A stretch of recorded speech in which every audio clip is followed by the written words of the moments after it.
82. Del miedo a la muerte.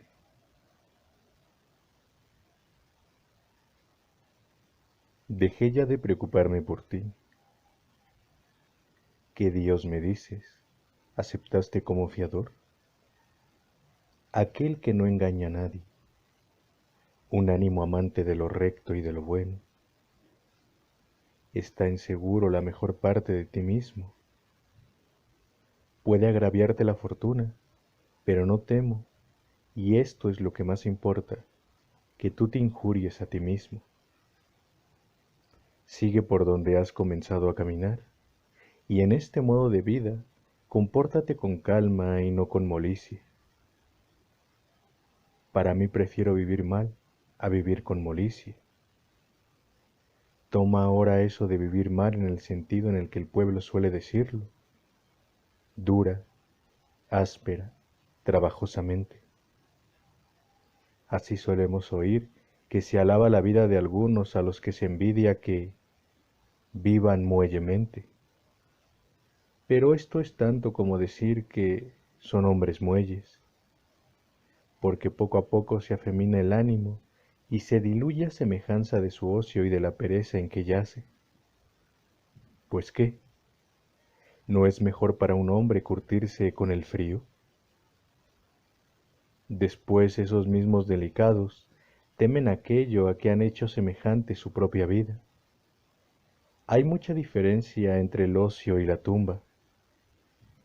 Pues qué dices, ¿no es mejor echarse aún así que no dejarse voltear por esos remolinos de obligaciones? Una y otra cosa es detestable, la tensión y la languidez. Pienso que tan muerto está el que yace entre perfumes, como el que es arrastrado por el garfio del verdugo. El ocio sin letras es la muerte y sepultura del hombre vivo. Además, ¿qué aprovecha retirarse? Como si las causas de nuestras angustias no nos persiguieran más allá de los mares. ¿Qué escondite hay en el que no entre el miedo de la muerte? ¿Qué descanso hay para la vida tan fortificado y tan perdido en las alturas que no le empavorezca el terror? A donde quiera que te escondas, los males humanos armarán estrépito a tu alrededor. Muchas cosas hay fuera de nosotros que nos asedian para engañarnos u oprimirnos. Muchas dentro de nosotros que en medio de la soledad nos enfebrecen. Hemos de defendernos con la filosofía, muralla inexpugnable en la que no penetra la fortuna, aun atacándola con muchas máquinas. En un lugar inaccesible está el ánimo que dejó las cosas externas y se defiende con su fortaleza. Por debajo de él caen todos los dardos. No tiene la fortuna las manos tan largas como pensamos. No alcanza, sino a quien se acoge a ella. Así es que, en cuanto nos sea posible, apartémonos de ella, lo que será posible por el conocimiento de uno mismo y de la naturaleza. Sepa el ánimo a dónde ha de ir, de dónde nació, lo que le es bueno y lo que le es malo, lo que ha de buscar y lo que ha de evitar, cuál ha de ser el criterio con que ha de discernir lo que ha de apetecer y lo que ha de huir. Cómo se amansa la locura de los deseos y se cohíbe la excesiva crueldad de los temores. Piensan algunos que ellos han reprimido todos estos males aún sin la filosofía. Pero cuando algún accidente puso a prueba a estos que se creen seguros, hacen una tardía confesión. Se acaba su grandilocuencia cuando el verdugo les pide la mano, cuando la muerte les llega de cerca. Podías decirle: fácilmente desafiabas los males ausentes. He aquí el dolor, que decías que era tolerable, He aquí la muerte, contra la cual hablaste tan animosamente. Chasquean los látigos, brilla la espada. Ahora Eneas necesita alientos, ahora el pecho firme, pero lo hará firme la meditación asidua, si lo que ejercitas no es la lengua, sino el ánimo. Si te has preparado para la muerte, contra la cual no te animará ni te levantará quien con cavilaciones intenta persuadirte de que la muerte no es un mal.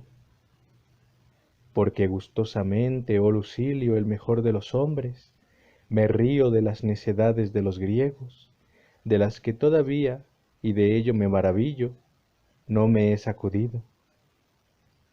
Nuestro Zenón usa este silogismo.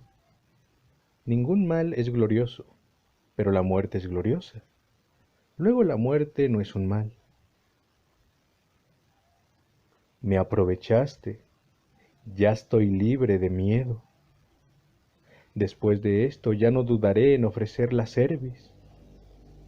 ¿No quieres hablar más seriamente y no mover a risa al que va a morir? A fe mía, que no me sería fácil decirle si es más necio quien pensó acabar con el miedo de la muerte con este argumento, o quien se empeña en deshacerlo, como si mereciera la pena.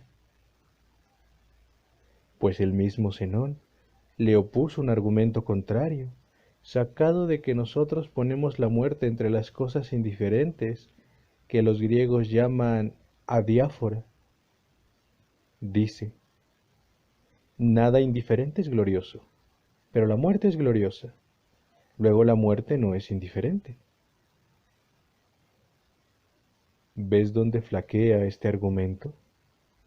La muerte no es gloriosa. Lo glorioso es morir con entereza.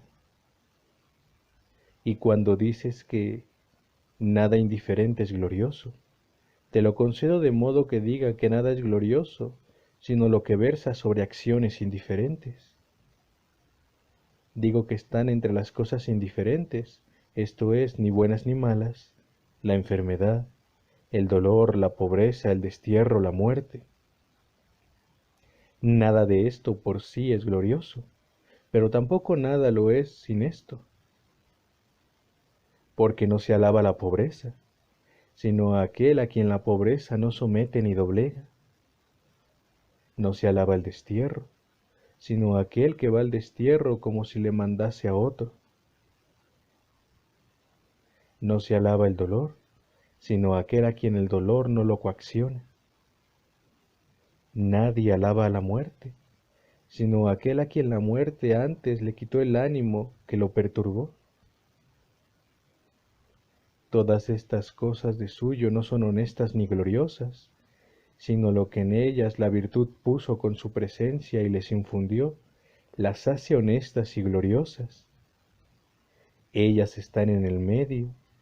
Hay mucha diferencia entre que sea la malicia o la virtud la que se apodere de ellas, porque aquella muerte que en Catón fue gloriosa, poco después fue en Bruto torpe y vergonzosa, pues este Bruto, quien condenado ya a muerte, buscando dilatarla, se retiró a exonerar el vientre, y al ser llamado para morir como le mandaran que presentara la cerviz, dijo, la presentaré, si solamente así puedo vivir.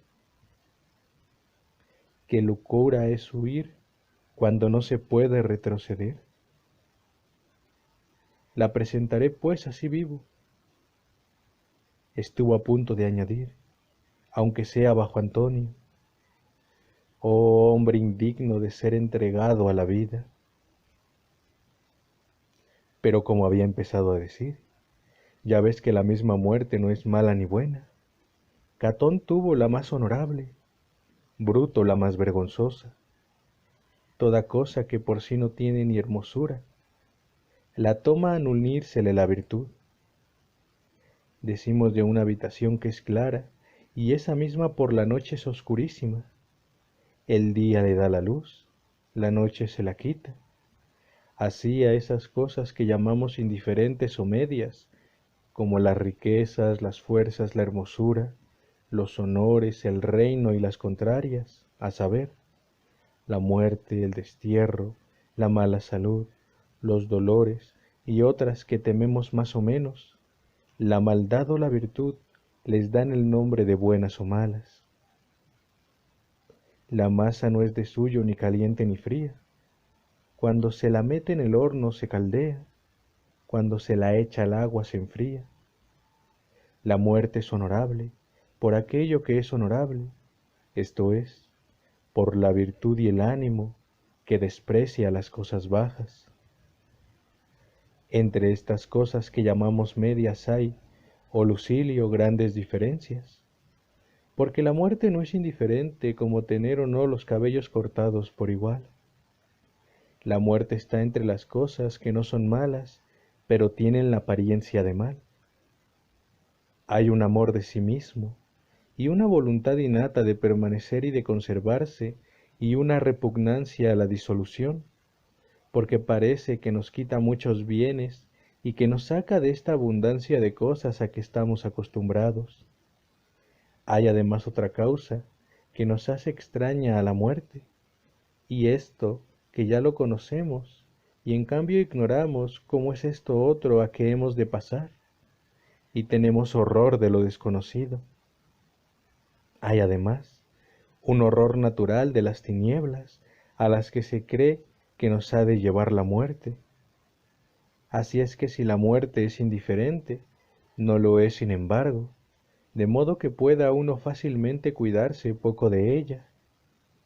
Ha de endurecerse el ánimo con grandes ejercicios para que afronte su vista y su proximidad. Ha de despreciarse la muerte más de lo que se acostumbra. Hemos creído de ella muchas cosas. Muchos ingenios lucharon a porfia en aumentar su infamia. Se ha descrito la cárcel infernal y la región oprimida por perpetua noche en la cual el ingente portero del orco, tumbado sobre un montón de huesos a medio roer, en su sangriento antro, ladrando eternamente espanta a las sombras exagües. Aunque estés convencido de que todo esto no son más que fábulas y nada queda que temer a los difuntos, sobreviene otro temor, porque igualmente se teme estar en los infiernos que no estar en ninguna parte. Padecer con entereza la muerte en contra de todo esto que nos metió en el alma una larga creencia.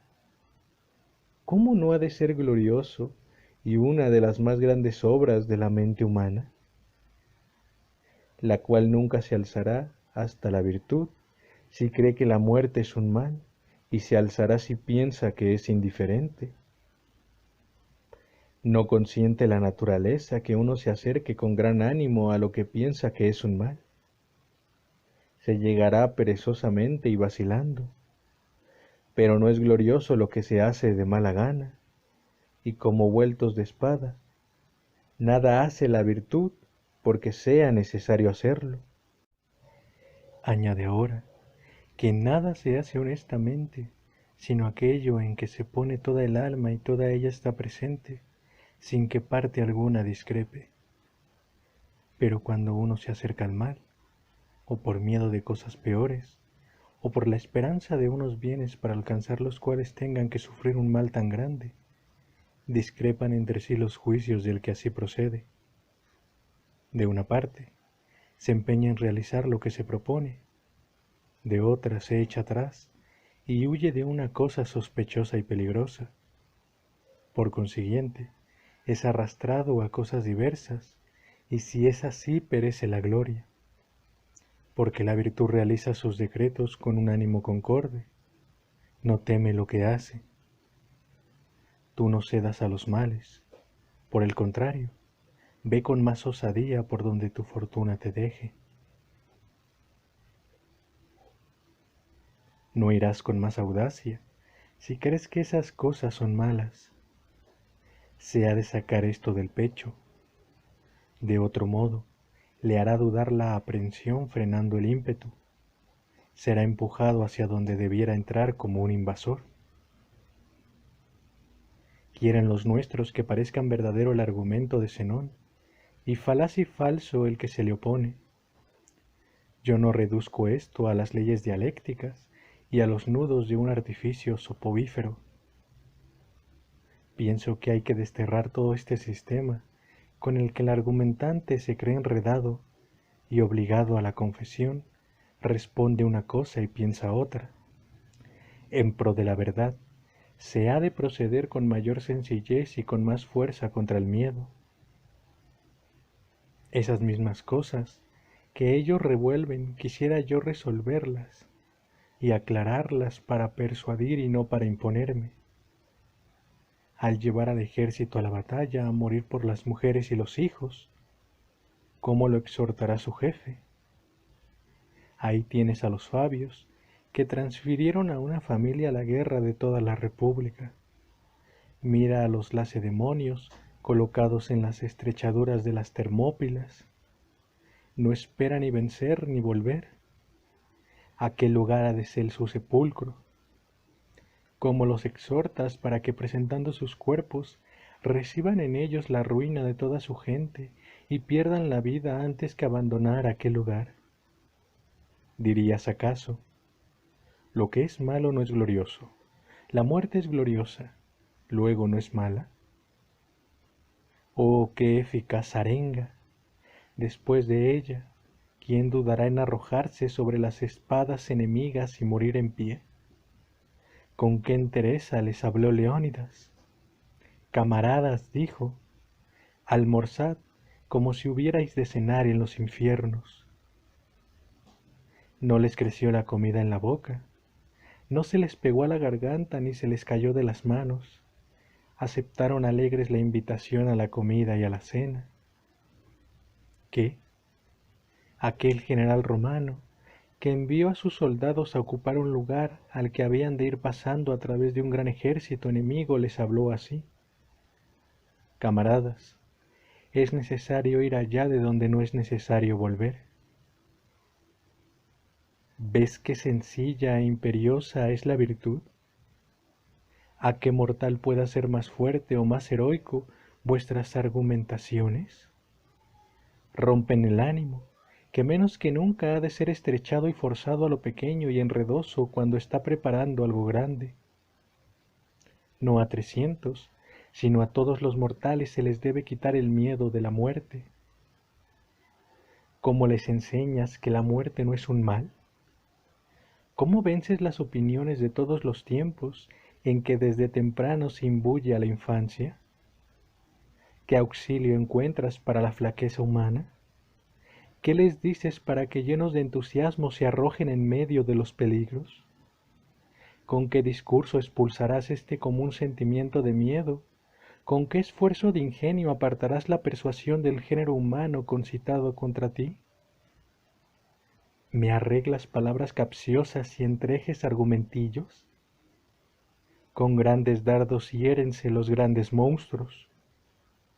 A aquella cruel serpiente que en África fue más terrible para las legiones romanas que la misma guerra, en vano la atacaron con saetas y hondas.